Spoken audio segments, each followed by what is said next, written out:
النهارده يا جماعه هنتكلم على اقوى الانتقالات واسخن الانتقالات في تاريخ الكره المصريه. لا تقول لي بقى هروب اضطراري ولا ملاك اسكندريه ولا عربيه الاكشن ولا سحبت مش عارف ايه وخدوا على كوبري ايه. احنا النهارده يا جماعه هنتكلم على هاني سعيد وهو بيروح من الاسماعيلي للزمالك.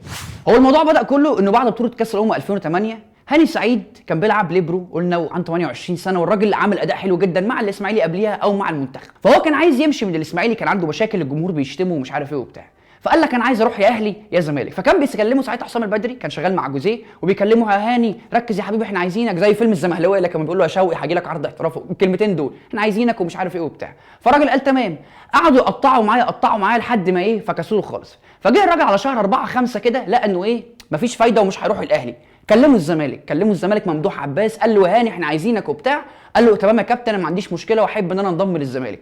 قال له هبعت لك العقود مع عبد المنصف امضيها. قال له يا كابتن بس بعد اذنك بشرط نتفق وحمد العقود وخليها مع عبد المنصف، بحيث ان لو انا ما وصلناش لاتفاق بسبب حاجات ماليه بسبب حاجات في العقود كشروط مثلا او حاجات كده، خلاص اخد العقود تاني من عبد المنصف كانه وسيط يعني، ولا اكننا باتفاق. قال له تمام يا هاني وخلاص. فعلا مضى العقد وبتاع واداه لعبد المنصف.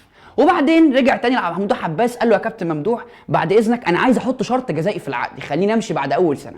ممدوح عباس رفض وحصل بقى خناقه ودبوا في بعض وبتاع. محمد حلمي كان ساعتها مدرب عام وخد هاني سعيد وراح لممدوح عباس الفيلا، وهم قاعدين فبيقول لك قال له يا كابتن ممدوح انا عايز شرط الجزائي وبتاع. قال له بقول لك ايه يا هاني اخبط دماغك في الحيط خلاص وبقول لك ايه يا حلمي قلت لك ما تجيبليش لعيبه هنا في البيت وايه، والراجل قام ومشي. فطبعا هاني سعيد قعد يكلم بقى كريم حسن شحاته اللي كان نازل انتخابات ساعتها مع ممدوح عباس، قعد يكلم ناس في مجلس الاداره، يكلم محمد حلمي تاني يا جماعه انا خلاص مش عايز العب، خلاص ما تحسسونيش انا جاي المكان وانا مش عايز العب، فمن فضلكم ادوني عقودي وامشي. يكلم عبد المنصف ما يردش، يكلم حد يقول له استنى بس ده استاذ ممدوح عباس بس متعصب شويه وبتاع واديله يومين وهيهدى وبتاع. الاهلي لما عرف ان الزمالك دخل في الصفقه كلموه، وكلموا مين الحاج محمد عبد الوهاب بقى.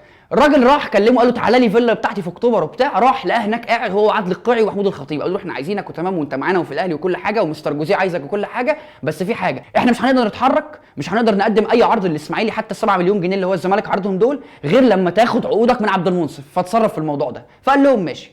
المهم كلم اداره الزمالك قال لهم يا جماعه انا اليوم الفلاني رايح خلاص اوكي انا جاي اقابلكم وامضي معاكم العقود.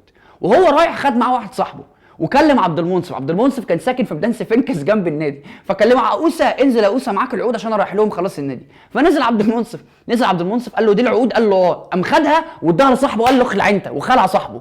فقال لك عشان ما احطش عبد المنصف في موقف وحش ويتقال ان انا اللي رفضت ما لبسوش هو في الحيطه مع مجلس الاداره، قال لك هروح معاه واروح واطلب دبل فلوس، فهو يقول لك ايه ده كتير فشخ يا عم، لا خلاص ايه شكرا سلام عليكم. وفعلا راح قعد معاهم وبتاع، دخل المكان لقى بقى عبد الله جورج ووليد بدر وكذا حد من الاداريين وبتاع، ولقى قافلين الاوضه بودي جاردات ممدوح عباس ناس ضخام كده وبتاع. فقال لهم تمام يا جماعه طب انا عايز دبل الفلوس. الراجل اتفاجئ ان هم وافقوا، قالوا له ماشي. قال لهم طب لا عايز تريبل الفلوس، وافقوا قالوا له ماشي. قال لهم يا جماعه الشرط الجزائي، قالوا له لا ما ينفعش شرط جزائي وبتاع. فلقى انه اتدبس كده مش هيحصل، وبيجي له مسجات على التليفون من محمد عبد الوهاب يعمل ايه يجي كل ما يخرج يتكلم في التليفون بودي جاردات ممدوح عباس ايه رايح فين يا جماعه بتكلم في التليفون ايه بتعمل ايه. فقال لك اوكي هقول لهم اي حاجه انا رايح المطار رايح مشوار مع ابويا مش عارف ايه، وخلع.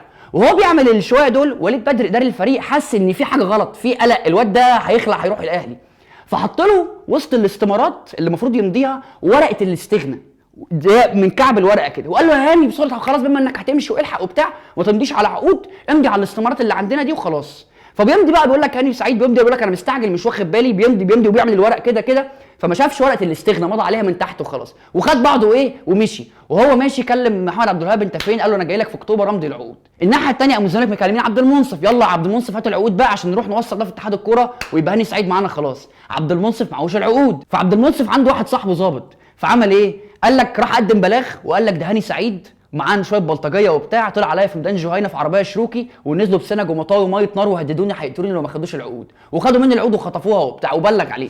اللي حصل ساعتها ان اتحاد الكوره عمل ليله كبيره جدا وقال لك ما ينفعش اللي حصل ده، ولازم هاني سعيد يلعب للزمالك يا يتوقف 6 شهور. والنقطه هنا انه الزمالك حتى في لحظه قال لك بص طب شهاده الاسماعيلي اهو، الاسماعيلي قال لك احنا مالناش دعوه احنا قابضين يا عم اول دفعه من 7 مليون ومالناش دعوه، وشالوا ايديهم خلص من الموضوع. فهاني سعيد لسه قاعد قال لك هبطل 6 شهور كوره، طب ليه اعمل كده في نفسي وبتاع. لقى تليفون من حسن شحاته قال له يا ابني انا محتاجك في تصفيات كاس العالم والمنتخب ومش عارف ايه. لقى ممدوح عباس بيقول له خلاص هحط لك شرط جزائي بعد اول سنه بس ب1 مليون يورو والبره مصر عشان يقطع الطريق على الاهلي. بس يا جماعه دي كانت قصه هاني سعيد اللي في 2008 اللي كل الناس قعدت تلف عليها، لا تقول لي بقى شريف عبد الفضيل ولا احمد الشيخ ولا جد ولا الليله دي كلها. قولوا لنا في الكومنتات ايه الصفقات في الدوري المصري او حتى في اوروبا اللي انتم ممكن تكونوا شايفينها قلبت الدنيا وكانت دخلت الناس دخلوا بعض شمال واللعيبه كان ممكن يتوقف. السلام عليكم.